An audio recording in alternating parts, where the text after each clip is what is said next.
Well, hello there. My name is Eladrium and welcome back to Bedrock. And would you care to see a super duper interesting bug? So I was over here at my bee farm trying to figure out what has caused the most recent extinction of all my bees down in my bee farm, and well, my beds are gone. I don't know if you can see this, but like there's a bed. There's a bed right there. I've noticed this before and I just thought it was a little glitch, but these beds just keep disappearing. And I'm not quite sure why they fail to render. Isn't that just the weirdest thing ever? It's really weird, right? But graphical oddities aside, today we are taking care of something that we have completely forgotten about. We have taken on nearly every challenge here in Minecraft. We have defeated the Wither, defeated the Warden, defeated the Ender Dragon, taken on raid farms, built farms, and do you know what we've forgotten to do? We've forgotten to go to an ocean monument. So today, that's what we're going to do. We're going to take on a couple of ocean monuments. I've never done them before, so I really just want to see what they're all about. And we are going to try and get ourselves some sponges. I'm hoping that at least maybe one or two of the ocean monuments that we can find have sponges, so maybe we can put them to good use.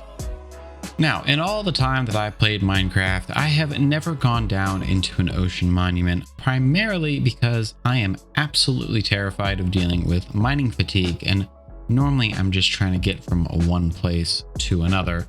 So today is going to be my first time actually giving a monument a shot, and the first thing we're going to do is go down here to our estranged cartographer, pick ourselves up an ocean monument map because I'm not secretly using Chunkbase to find out where everything is. And we're going to head on over there with a little bit of a special kit that I've kitted out in order to take on this challenge. And while I've never done an ocean monument before, we are going to go over there with a fairly simplistic kit because I can't be bothered to make potions of any kind. I think water breathing potions are kind of unnecessary with the kit that I have coming out. So we got a few things here in our toolkit, a boat, and our secret weapon, which is going to be soul sand, which I will show you how I intend to use once we hop on over to where this ocean monument is located. And after a long hike through a frozen tundra nearby spawn, we have arrived at our first ocean monument that was outlined inside of our cartographer map. We'll maybe use Chunkbase to find a couple others if this doesn't have a sponge room, but for now, we're just going to take this on, and this is going to be my first attempt at doing this as is. There is the mining fatigue, which means that breaking into this is going to be super duper complicated, but fear not, I have a secret plan that will allow me to basically stay underwater and deal with all these baddies for as long as necessary without needing anything fancy like a turtle helmet or underwater breathing potion or anything like that. We will not be needing any of that because we have the one simple block called soul sand, which we can use to basically create an infinite air source for us anywhere underwater. So first thing I'm going to do here is remember that I can't mine that, and then we're just gonna build up a little platform over here, pop down our bed just in case we have any problems with the Guardian. I don't think that we'll have a problem with the Guardian. We're pretty well kitted out, and with a potion of strength and night vision, we shouldn't have any problem. But just in case, we're going to set our spawn. It's like making backups.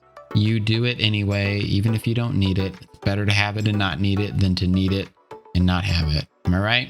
So we're also gonna pop down a few of our spare items right here.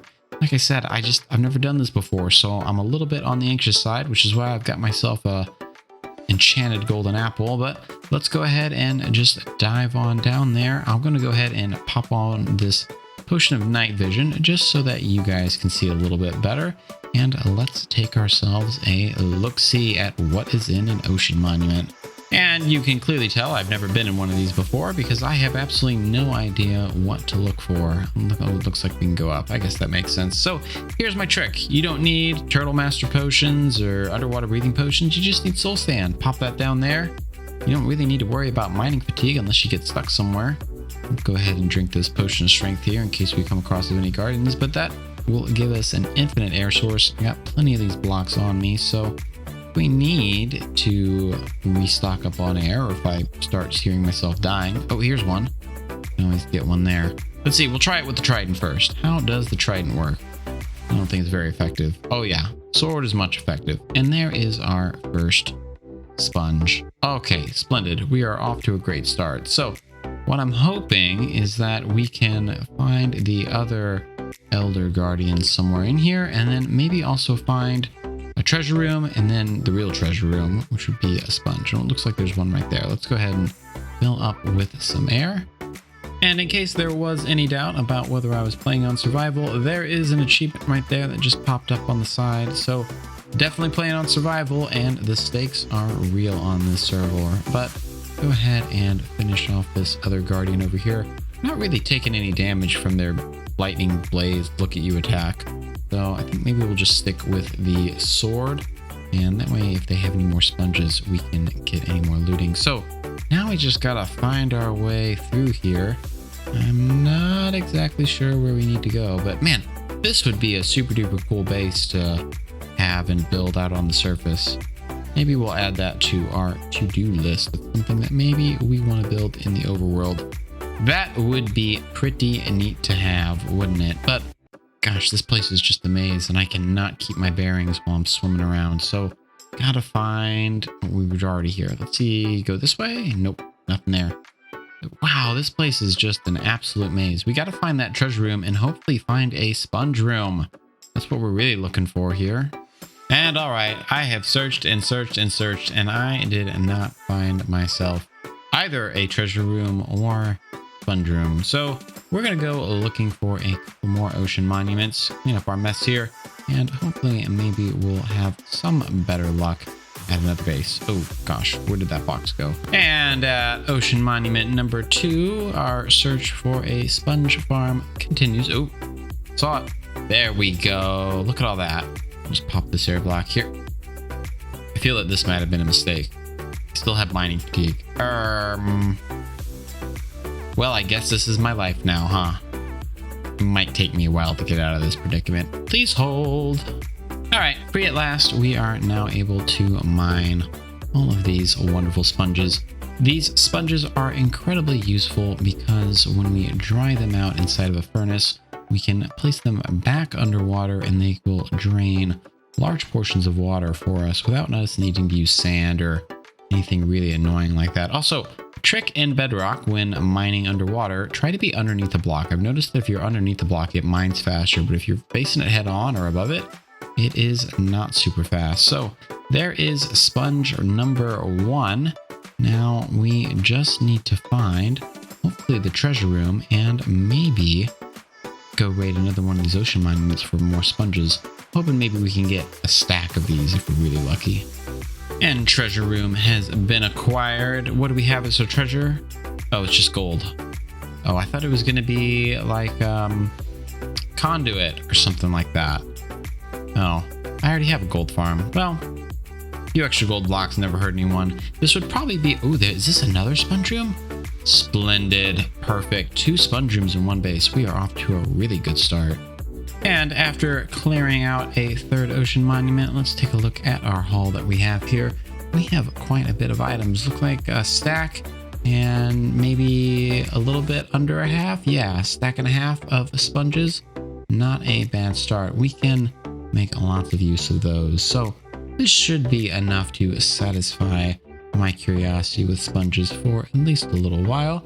And now I think we can head on home. And I know I said that we were done with this base. However, we do have a tradition over here at our lovely Enchanted Table Tavern where we place all of our mob heads that our heroes bring in. And here is the most derpy mob head thus far. This is an Elder Guardian head, and it is just the derpiest thing ever. Here, let me pop it on here so it's straight. But just look at the eyes. It's like a sheep. It's like a Minecraft sheep with the eyes on the side. So silly. So silly. But we are going to spin down here and pop in our sponges, get these dried out, and then maybe try to think of a couple of other plans that we have. Oh, also, if you've noticed, I did add a texture pack that will help with the direction of hoppers. It's part of Bedrock Tweaks. think another thing I'm going to add from Bedrock Tweaks is the removal of these particles that come off from the beacon. I think they get in the way probably a little bit more than they ought to. So I'll probably be removing those just a little bit, just to make your viewing experience just a little bit better. So what is our plan for this episode? Well, first we're going to take care of the zombie pigman who came up from our nether portal downstairs. Unbelievable, right? Just walked all the way up. Crazy. But today's build is going to revolve almost entirely around additions that we can make to our underground tunnel path. Thought originally I was wanting to maybe build this out for minecarts, but I think now this is probably a better place for us to throw all of our farms, because that is literally directly beneath our main path here, and it will hopefully keep that inside of the main ticking distance, which means that any types of farms that we have, like sugarcane or kelp or bamboo or anything else, yeah, we're gonna move that farm and our kelp farm and a couple of other things down into our path area, which will hopefully allow us to automate and get some higher rates from them, because right now we're having to go over there anytime we need something. It works when we're over there, but if we're not over there, stuff is not happening. So we've got a couple things to build down there, and also one other addition that will hopefully put our smelter array that we currently have to shame. And incredibly, after a week, this place has become completely overrun, which is exactly what I wanted it to look like. This is just absolutely perfect. I love it. Maybe a little bit too much, but I really love how this kind of got overgrown, and instead of just being a dark, dingy, damp tunnel, it's really kind of filled with life. Kind of feels like a lush cave in some sort of way. But I think with that said, our plans are going to be to carve out these sections here and throw our farms in there. Got a couple ideas for what we can throw in these first sections. Probably will adapt them later on the way. But for now, why don't you sit back, relax, enjoy the music, and let's start ourselves a build time lapse.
And several different iterations on how I wanted everything to look later, we finally have ourselves a couple of farms built down here. And yeah, this is my shulker monster. Look, when you are building massive things like this, you just have to have a ton of resources on you just to cut down on the inventory problems. But here is one of our two super smelters here.